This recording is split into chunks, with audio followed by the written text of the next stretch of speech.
elephant in the room for me has always been second best. Hello, I ain't number two. Okay.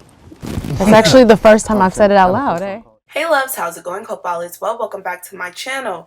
Today I'm here to talk about Kelly Rowland and her comment of being second best. Now, if you don't know who Kelly Rowland is, she is a Grammy Award winning singer and she was a part of the infamous group Destiny's Child. In 2002, she did go solo and she released her album Simply Deep, which included hit songs such as Dilemma and Soul.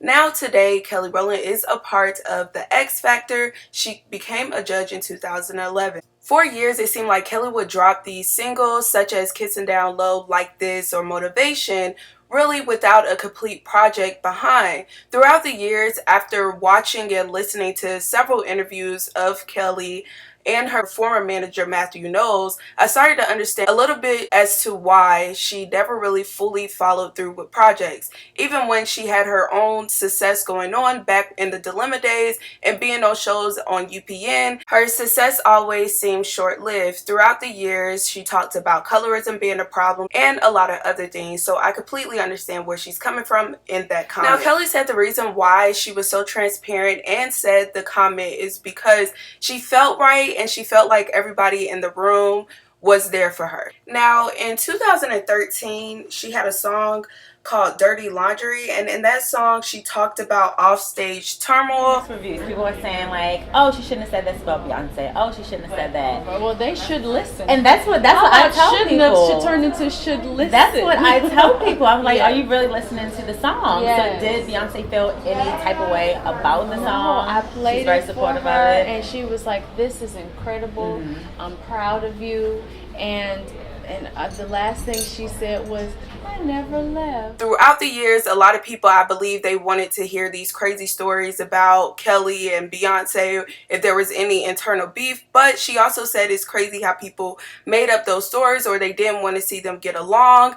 And she felt like they encourage and empower each other. I do think management played a factor in Kelly Rowland's success. I believe Matthew Knowles is to blame for a lot of things. Just listening to him talk about colorism, although it is a fact, a lot of things that he is saying is very true. It just makes me think, did he not promote her or push her projects as much because of the color of her skin? Take Beyonce and set her over here. You can't compare. Very successful. You can't solo if you don't projects. compare the rest of the industry with Beyonce. You can't compare Solange, Michelle, and Kelly with Beyonce. Black women that have been successful with airplay were all of light complexion. And they all get pushed. Correct. And you being in the music industry, you know that's valid. Beyonce, Alicia Keys, Mariah Carey, J-Lo, all of those are extremely talented. But it's also true, absolutely, that colorism and shade of color is a fact. The dark-skinned female singer still is having a hard time in the music business. You know what I mean? That's still out here. You know, it's not the thing that people jump across the table immediately when they see a dark-skinned girl. Escape, I thought they was the greatest talent in the world. But then I was hit with the, yeah, but they ugly as this. And Matthew also came out with a book called Racism from the Eyes of a Child, which was probably a very good read. But throughout his press tour, a lot of people had a lot of concerns. I remember Wendy Williams asked him, you know, did you push Beyonce more because of this reason? Did you know that you would always want your daughter to be the breakout star? No, not really. Lies you tell. No. Kelly sold 4 or 5 million records outside of America because she's done quite well outside. Then he had other people talking about how he stated that he thought Tina Knowles was close to white and he met her at a party, and that his mother said don't bring any nappy-headed black girls home. Now, although he managed other dark-complected girls, with this logic and with this sense, how are you able to make them successful is the question. Eventually, Kelly did part ways with Matthew Knowles, and I really feel like throughout the years, the industry, not only society, but they really made her feel as if she was not good enough. And although a lot of people don't believe it's because of color, you know, it really is. Color played a factor, and she talked about that as well. And her record label's just saying that she was completely worthless. I was looking at this magazine and it said what beauty looked like. And it was all women that did not look like me, with blonde hair. And I was thinking, well, if that's what beauty looks like, then where do I fit in?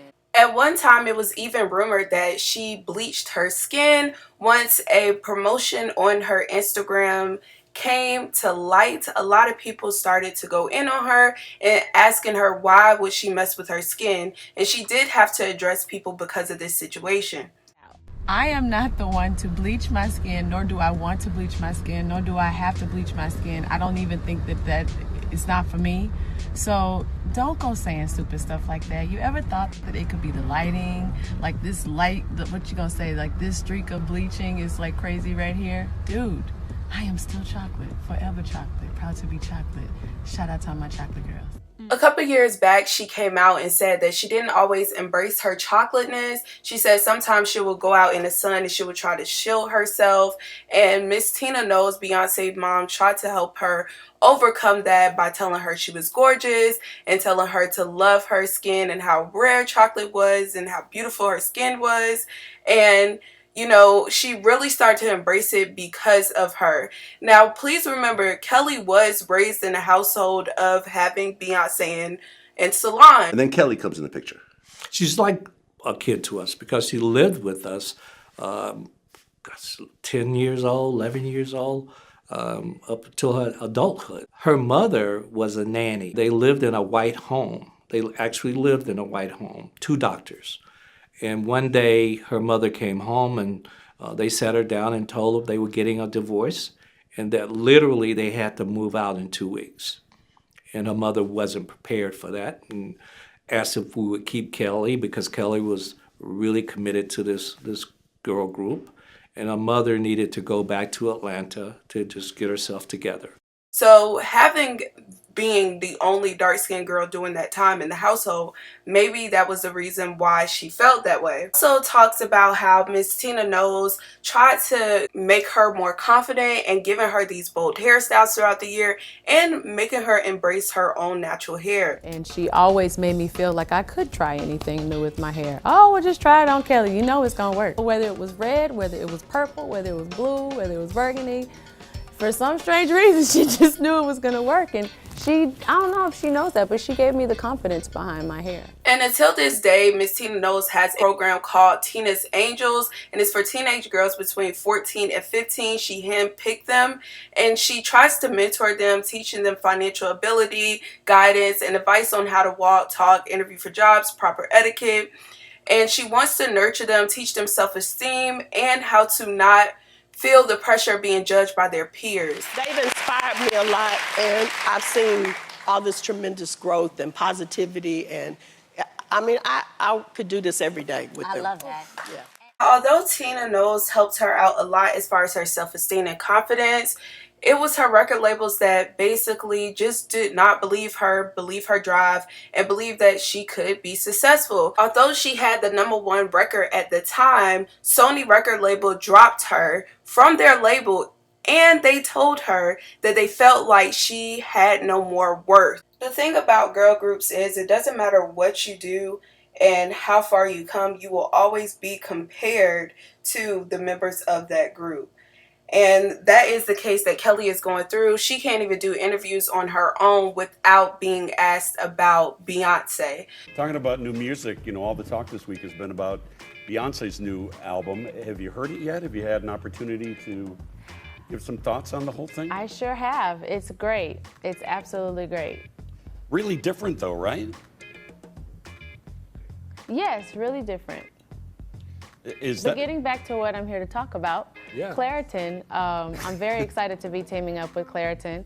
And in my opinion, if Kelly was to come out with a record today, I would really hope that she really get behind it and push it, because I do not want another single, and that's just my personal opinion. She always come out with singles that are hot, but not a full project. And it's good to see that she has people on the team that really understands her and really know what she's fighting for and know where she wants to go as far as the music industry. Now, is she going to be as successful as Beyonce? It does not matter. Like, we have to stop pinning one artist over the other. Let everybody have their own success in their own right. Let me know your thoughts and your opinions about this down below. Thank you guys so much for watching. Bye.